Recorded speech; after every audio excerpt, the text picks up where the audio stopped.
সাত সকালে কলকাতা হাওড়া সহ 3টি জায়গায় ইডি তল্লাশি। ৬,০০০ কোটি টাকার ব্যাংক প্রতারণা মামলায় ইডির তল্লাশি।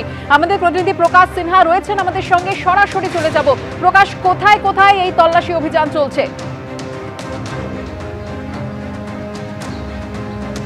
দেখো, তোমাকে বলে দিই, সাত সকালে ইডি আধিকারিকরা তল্লাশি অভিযান শুরু করেছেন। কলকাতা এবং হাওড়া সহ 3টি জায়গায় ইডি তল্লাশি অভিযান চলছে। আমরা যেখানে দাঁড়িয়ে রয়েছি হাওড়ার জিটি রোড এলাকায় একটি আবাসন।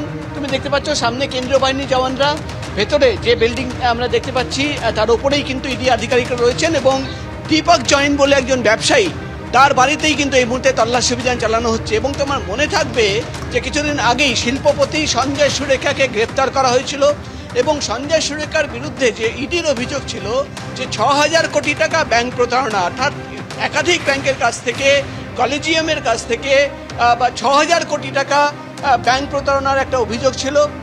এবং সেই টাকা কোথায় গেল তার খোঁজ যখন ইডি আধিকারিকরা চালাচ্ছিলেন, তখন ইডি আধিকারিকদের কাছে একাধিক কোম্পানির নাম সামনে আসে এবং সেই কোম্পানির একটি কোম্পানির ডাইরেক্টর হচ্ছেন এই দীপক জৈন। আমরা এখানে বেশ কয়েকজন রয়েছে ইডির তল্লাশি অভিযানের খবর পেয়ে তারা এখানে এসছে। দাদা, এই দীপক জৈন আপনার প্রতিবেশী, কি করেন? कोई कंपनी में जॉब करते हैं। কিন্তু ইডি বলছে যে তিনি একটা কোম্পানির ডাইরেক্টর। मालूम नहीं मेरे को, हो सकता है कोई कंपनी में जॉब कर रहे हो तो डायरेक्टर हो सकता है, मालूम नहीं मेरे को। অর্থাৎ প্রতিবেশীরা জানেন যে তিনি চাকরি করেন, ইডি তরফে দাবি করা হচ্ছে যে তিনি চাকরি করেন না, একটি কোম্পানির ডাইরেক্টর। অর্থাৎ তাহলে প্রশ্ন হচ্ছে, তাহলে কি কোনো ডামি কোম্পানি খোলা হয়েছিল এবং চাকরির নামে তাকে ডাইরেক্টর বানিয়ে দেওয়া হয়েছিল? এর আগেও কিন্তু ইডি তরফে বারবার দাবি করা হয়েছে যে বিভিন্নভাবে টাকা পাচার করার জন্য একাধিক ডামি কোম্পানি খোলা হয় এবং সেই ৬,০০০ কোটি টাকা কোথায় গেল তার খোঁজেই কিন্তু ইডি আধিকারিকরা এই মুহূর্তে তল্লাশি অভিযান চালাচ্ছেন। একাধিক ব্যক্তিদের জিজ্ঞাসাবাদ করা হচ্ছে এবং মূলত তুমি জানো সঞ্জয় সুরেখা কনকা স্টিলের মালিক, কর্ণধার, তাকে কিন্তু গ্রেপ্তার করা হয়েছিল।